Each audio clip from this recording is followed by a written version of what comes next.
मैंने ये property transfer के कागजात भी बनवा लिए, इन पर तुम आज ही साइन कर दो बेटा। नहीं पापा, आप मुझे खुद से इस तरह कैसे अलग कर सकते हैं? अरे कहाँ अलग कर रहे हैं बेटा, बल्कि हम तो ये चाह रहे हैं कि हम तुम्हारे साथ रहें और तुम रोशनी के साथ। बस मेरी जान, जो पापा कह रहे हैं ना वो मान लो, हमें बिल्कुल गलत मत समझना। हाँ साहब, बिल्कुल गलत मत समझना। तुम्हारे पापा ठीक कह रहे हैं बेटा, साइन कर दो। वैसे भी तो सब कुछ तुम्हारा ही है, फिर साइन करने में क्या मसला है? देखो बेटा, तुम्हारी खुशी से बढ़कर हमारे लिए और कोई चीज़ नहीं है। और अगर इसके बगैर ही रोशनी इसी घर में वापस आ जाए तो? अरे सवाल ही पैदा नहीं होता। मैंने तुम्हें बताया ना कि मेरी बात हो चुकी है, और तुम तो अच्छी तरह रोशनी को जानती हो कि अपनी बात की कितनी पक्की है वो। बेटा वक्त ज़ाया मत कर, इस पर तुम आज ही साइन कर दो। देखो साम, अरे आजमा लेना हमें, हमारी मोहब्बत तुम्हारे लिए कम नहीं हो जाएगी बल्कि और दुगनी हो जाएगी।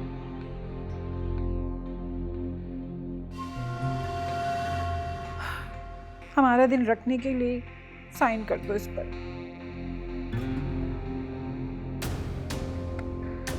ठीक है पापा, मैं आप दोनों की ये बात मानते हुए ये काम भी कर देता हूँ। शुक्रिया बेटा, हमें तुमसे इसी समझदारी की उम्मीद थी।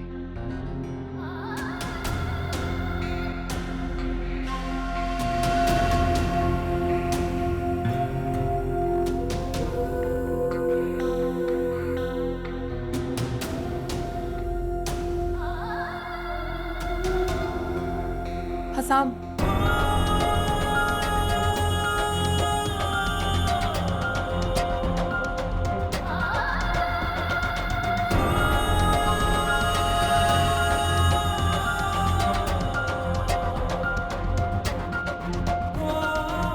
तो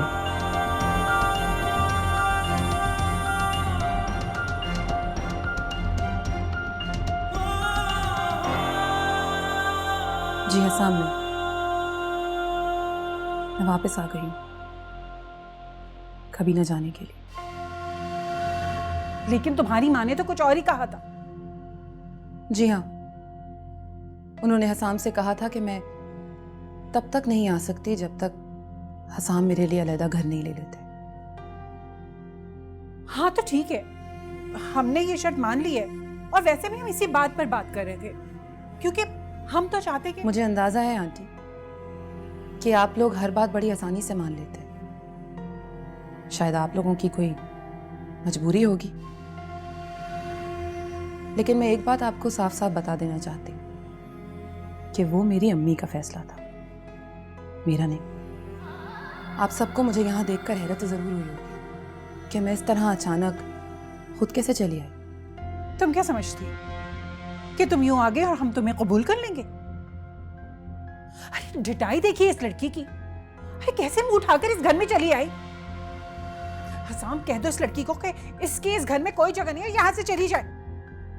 और तुम्हें जरा सी भी शर्म नहीं? अपने घर आने में कैसी शर्म आती?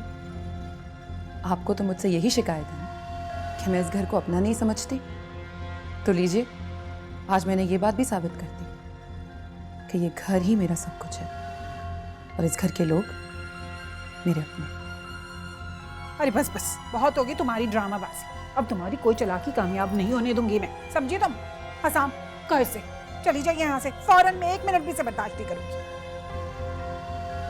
मैंने आज तक कोई साजिश नहीं की आंटी, और ना ही मैं ऐसा कर सकती हूँ। मैं इस घर को अपना घर समझ कर आई थी, क्योंकि मैं चाहती हूँ कि मेरे बच्चे को सारे रिश्ते मिले।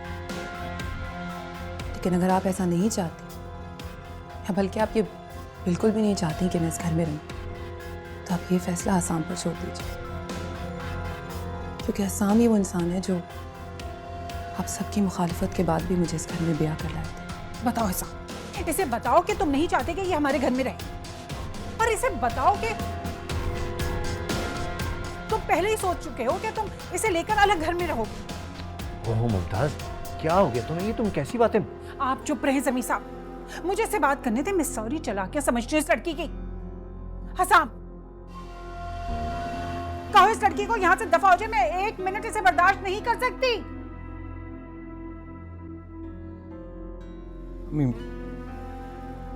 मैं नहीं चाहता कि रोशनी इस घर से जाए,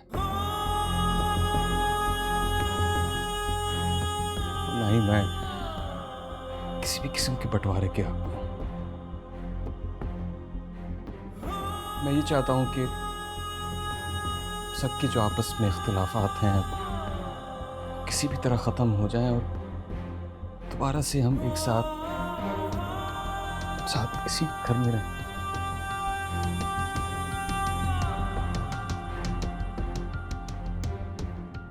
आज तक मैंने आपसे कुछ नहीं कहा, लेकिन आज मैं आप सब लोगों के सामने ये बात कर रहा हूं।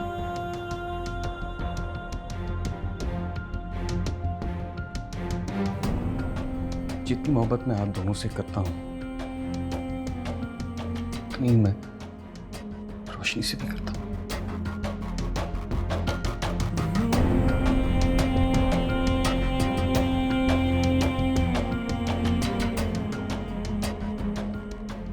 अगर आप लोगों ने मुझे पैदा किया है, परवान चढ़ा है, तो रोशनी वो हस्ती है जिसने मुझे मुकम्मल किया। आप लोगों की मोहब्बत ही मेरी जिंदगी है और मैं चाहकर भी आप लोगों में से किसी एक को नहीं चुन सकता।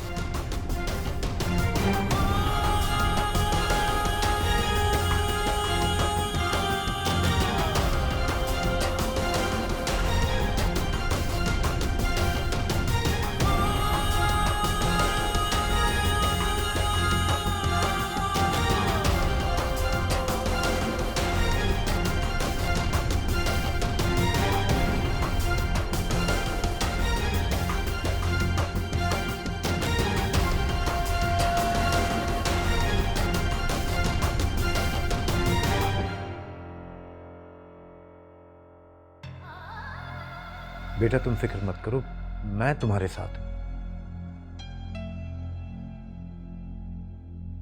आज पहली बार मुझे आपका बेटी बोलना अच्छा नहीं लग रहा।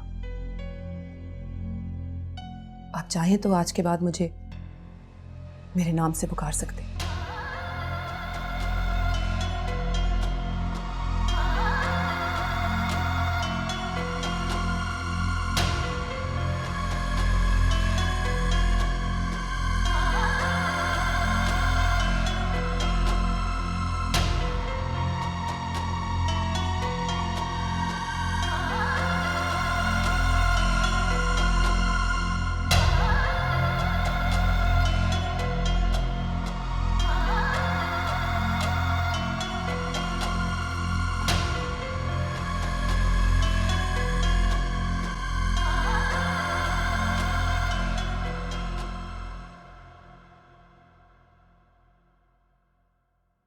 ये क्या किया बाबा आपने?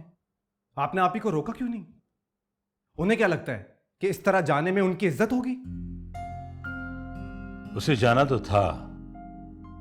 इस तरह या उस तरह से क्या फर्क पड़ता? फर्क पड़ता है बाबा, पड़ता है फर्क। अगर वो लोग रोशनी से और हम सब से माफी मांगकर उससे अपने साथ लेकर जाते तो कम से कम आप ही का थोड़ा बरहम तो रह जाता।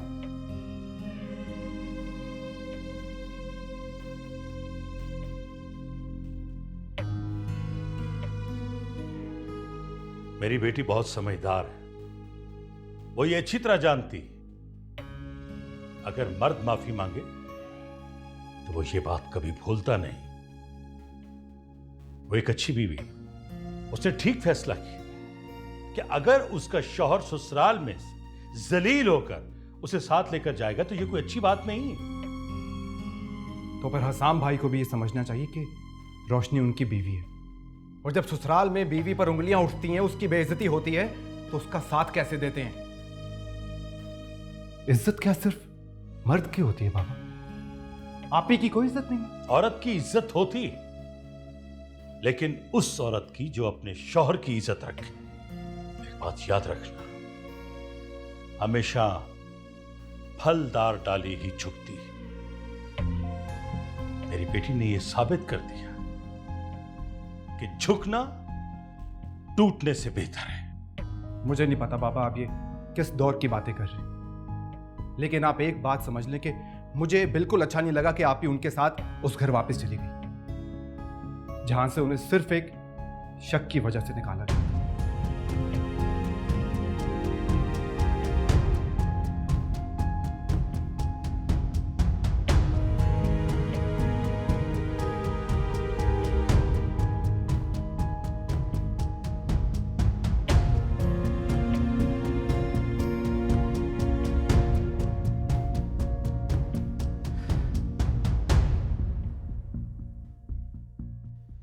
आपके मुंह से तो कोई जबान ही खींच लेता है।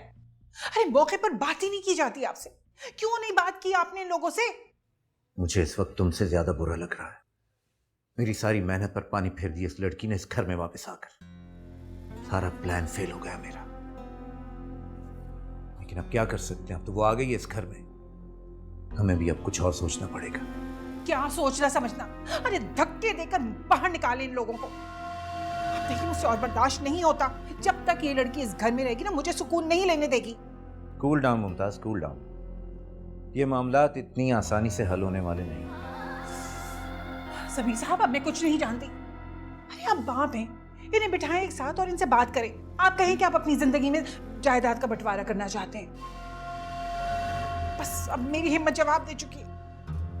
तो तुम्हें क्या लगता है कि हसाम बड़े आराम सुकून से मेरी बात मान लेगा?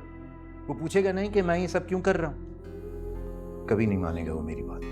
सारा प्लान बन चुका था, दस्तखत करने वाला था, और ये मनहूस पता नहीं कहां से आंट टपकी। सारा बना बनाया खेल बिगड़ गया। खेल बिगड़ जाए तो कोई बात नहीं मुमताज बेगम, लेकिन खेल खत्म नहीं होना चाहिए। हसाम बस एक ही सूरत में इस घर से जा सकता है। घर उसी सूरत में टूट सकता है अगर इस घर में रहने वाले एक साथ रहने से इनकार कर दें तो। अगर तुम्हारी दोनों बहुओं के दरमियान इख्तिलाफात इस हद तक बढ़ जाएं कि दोनों भाइयों का एक साथ एक छत के नीचे रहना मुश्किल हो जाए, तो फिर हमारा प्लान कामयाब हो सकता है। ठीक कह रहे हैं, चलो ये भी देख लेते हैं। वैसे मैंने बीज तो बो दिया है इन दोनों बहनों में नफरत का। अब बस इस बात का इंतजार है कि ये बीज कब पौधा बनकर दरख्त बनता है, और उस दरख्त पर लगेगा वो फल जिसका तुमने और मैंने बरसों से इंतजार किया है खाने के लिए। और उसके बाप की वो तमाम प्रॉपर्टी जो कि उसको शादी के बाद तोहफे की सूरत में मिलनी थी, वो हमारे कब्जे में आ जाएगी। अब और इंतजार नहीं होता जमीन साहब। और वैसे भी ना, सब्र का फल एक हद तक मीठा होता है, बाद में सड़ने गड़ने लगता है। तो ये अब तुम पर है। तुम जितनी जल्दी ये जंग छेड़ोगे, उतनी ही जल्दी कामयाबी तुम्हारे कदम चूमेगी।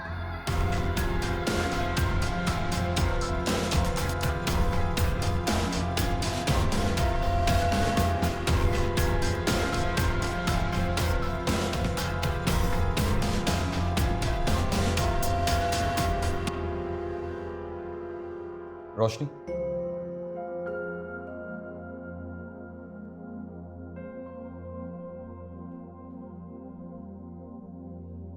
मैं बहुत शर्मिंदा हूं कि मैंने तुम्हारे साथ ऐसा बुरा सलूक किया। कोई बात नहीं हसाम, मैंने अगर उस बात को महसूस किया होता तो मैं आज इस घर में ना खड़ी होती। जो कुछ भी हुआ उसमें आपका कोई कसूर नहीं था। वो बात ही ऐसी थी। आपकी जगह कोई और भी होता तो यही करता। इसलिए मुझे आपसे कोई शिकायत नहीं है। क्या मैं पूछ सकता हूँ कि तुमने ये सब ऐसा क्यों किया था? मैंने कुछ गलत नहीं किया था हसाम। हाँ, मेरे पास अपनी सच्चाई साबित करने का कोई सबूत नहीं है। इसीलिए मैं चाहती हूँ कि हम इस मौजू पे सिर्फ तभी बात करें जब मेरे पास अपनी सच्चाई का कोई सबूत हो। मैं आपको ये बता सकूं कि जो कुछ भी मैंने किया था वो बिल्कुल ठीक था। रोशनी प्लीज। हसाम प्लीज। मैं समझ सकती हूँ कि इस वक्त आप पर क्या गुजर रही है। आप ही की वजह से मैं उस बात को खोलना नहीं चाहती थी, मगर अब ये भी जरूरी है कि आप खुद इस बात को खोज लें। रोशनी कुछ भी है, दोबारा मैं तुम्हारे मुंह से कम इस किस्म की कोई बात नहीं सुनना चाहता। मैं नहीं चाहता कि जिंदगी के किसी मोड़ पर मुझे फिर मम्मी पापा या तुम में से किसी एक के साथ रहने का फैसला करना पड़े। सच झूठ का फैसला किए बगैर अपने आगे बढ़ना चाहता हूं, क्योंकि इस फैसले के आखिर में मुझे सिर्फ और सिर्फ जुदाई ही नजर आ रही है। मैं साथ रहना चाहता हूं, तुम्हारे भी हो, मम्मी और पापा के साथ भी।